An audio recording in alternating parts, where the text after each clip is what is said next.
Hi, friends. Welcome to episode 6 of our science fiction book read along. This week we are starting with chapter 8 of the book The Terraformers by Annalee Newitz. Because chapter 8 is a short one, we are going to read the entire chapter and then skip over chapter 9. Next time we'll start with the first part of chapter 10. So as always, I look forward to hearing your comments. Please message me or drop them in the comments and we'll take it from here. Chapter 8. Choring. A successful community requires thoughtful participation, hard work, and a healthy appreciation for the absurd. From the Environmental Rescue Team Handbook. Destry awoke when her pad emitted a low battery buzz. Blinking, she looked for a window or other sign of what time it was and found nothing but a smear of glowing moss overhead.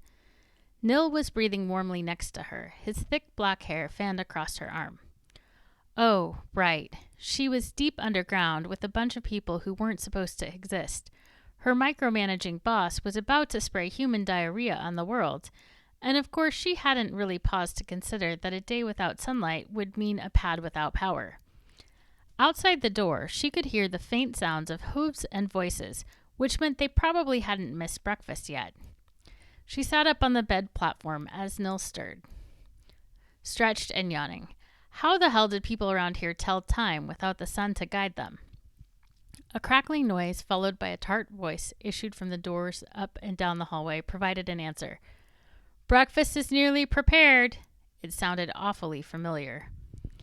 Is that you, Jaguar? Good morning, Homo sapiens. Nil groaned. Smells like recycled air. That is correct. Hellfire and Crisp say hello, by the way. They're already waiting for you in the dining hall. Destry and Nil looked at each other, amused. Are you guarding them? Destry asked. I am keeping them company. The door seemed slightly flustered. It sounded like Hellfire and Crisp had somehow befriended Jaguar overnight. Destry and Nil made it out of the door in time to catch Midnight and Whistle emerging from their room near the rotunda. Normally, Destry would have rubbed Whistle's shoulder in greeting, reveling in the bristly warmth of his fur and muscles. But today, watching him nestle Midnight's ear, she suddenly felt self-conscious about showing physical affection. Would she be disturbing a private moment between the two moose? Was she being creepy and possessive? Of course, she technically owned Whistle, so the issue should be moot. That's surely what Ronnie would think. A text arrived. Hi there, friend. Whistle bonked her arm with his nose, dispelling her anxiety. Hey, Whistle, she scratched between his antlers tentatively. Hi, Midnight. Midnight turned to face them. Hey there, ready to grab some breakfast? I'm starving. We'll need lots of fuel if we're going to come up with a plan to unsteal 1 billion liters of water. That much? That's how much the local aquifer lost after Verdance diverted the river. Stick 'em up and let these folks have some of your fine H2O. Destry had to grin at Midnight's reference to the bad guy's signature line from the game Animal Uprising. The outlaw Catbot always yelled, "Stick 'em up," right before he robbed everyone blind. She hadn't spent much time with Midnight until this trip, and she was starting to understand what Whistle saw in the muscular moose with jet black fur and a sarcastic glint in her eyes. Whistle shot her a look that she'd never seen on his face before. Something about the set of his ears, one angled towards her and one towards Midnight, coupled with a slight tilt of his head. Was it a conspiratorial expression? She wasn't sure, but she decided to take it the way she would if a human friend gave her an I just got laid smirk at the morning grab table. Destry slung an arm around Whistle's neck, gave him a comradely squeeze, and punched him softly with her other arm. You're looking good this morning, buddy. He shot a blast of air out of his nostrils, laughing.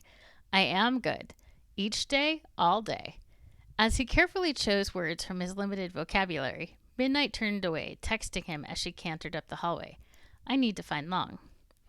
Whistle watched her go, then hung his head as if the late summer antlers had become too heavy to beat. He messaged Destry and Nil privately. I might be too plain for her. Walking on either side of the moose, the two Homo sapiens reached out to touch him in sympathy.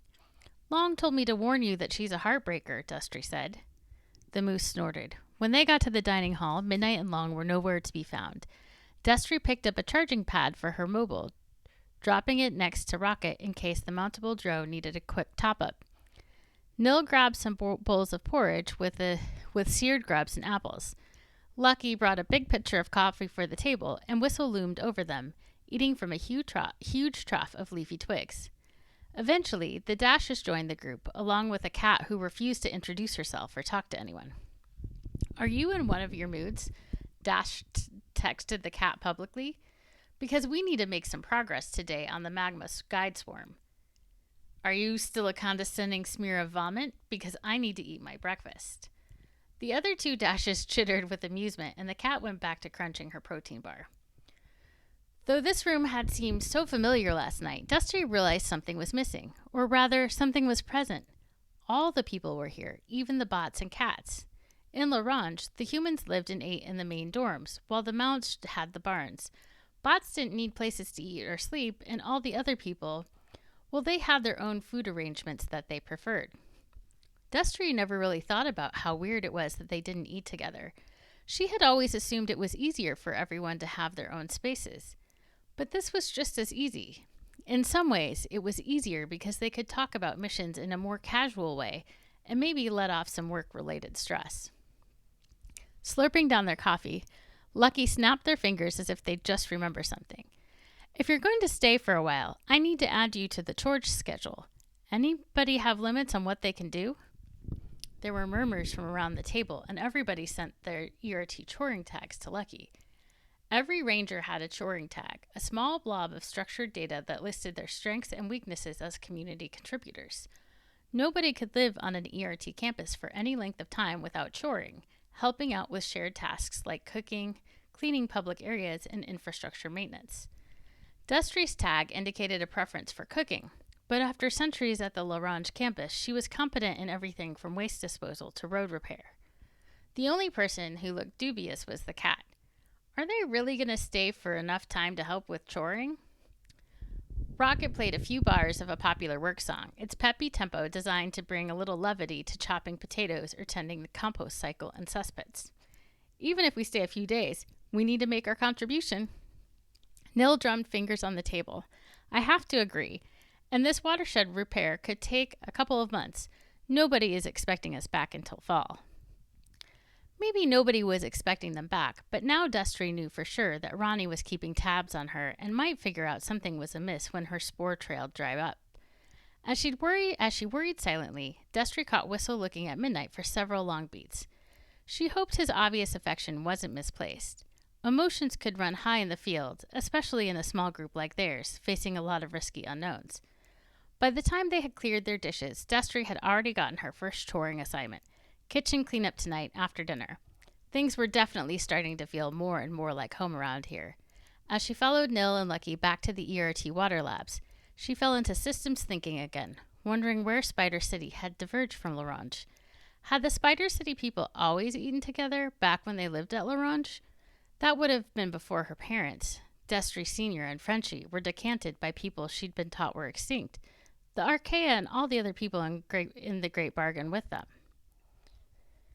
"What's wrong?" The text was from Whistle, who had picked up on her mood. "I was just thinking about how you never eat with us back home." The moose didn't reply for a long time. "I think you made that rule."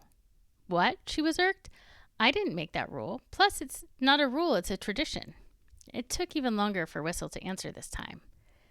"That rule, it's like the air. You don't look at it. Here you can't breathe, so you look."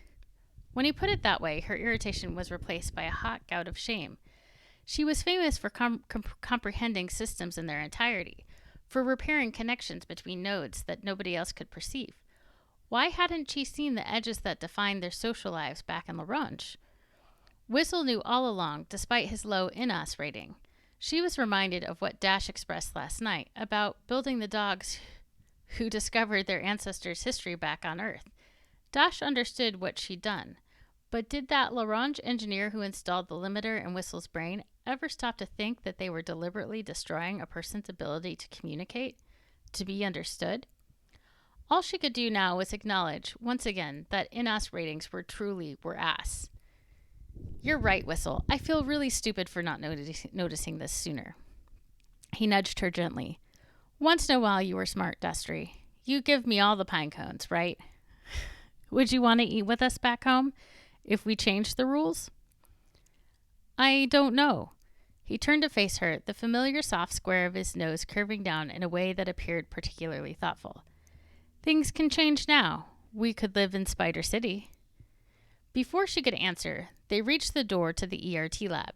Hellfire and Crisp buzzed over their heads, then flew back out of reach, cackling, "Welcome back, mammals. We've been teaching Jaguar to play Crash Out." Whistle shed his pensive air and bucked his back legs with glee. "Where is she? Did you win?" A small drone covered in spines shot down from the ceiling. It spoke in Jaguar's voice.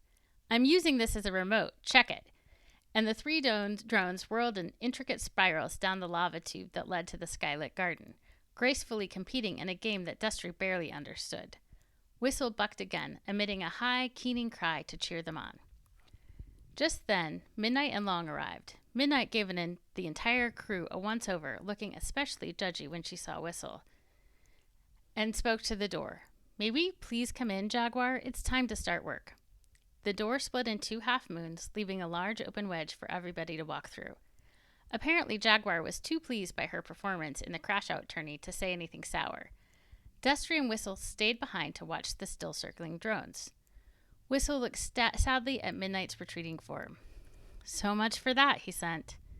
As the drones disappeared into sunlight trees, Destry threw her arms around his neck and whispered in his ear, "If Midnight doesn't realize what a catch you are, her INS ratings are lower than a rock's."